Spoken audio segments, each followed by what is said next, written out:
Siguro kaya yung mga magulang natin, ayaw tayo malingat sa paningin nila noon dahil inaabot ng buwan o taon bago ka nila makasama ngayon. Siguro kaya palagi tayong inaalalayan sa paglalakad ng mga magulang natin. Kasi kapag tumanda, walang ibang tutulong sa atin kundi sarili lang natin.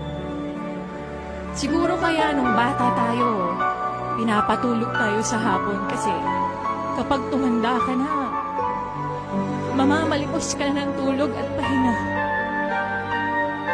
Siguro kaya pinapakain tayo ng masustansya noon para sa pagtanda mas malakas nating haharapin yung mga pagsubok ng buhay.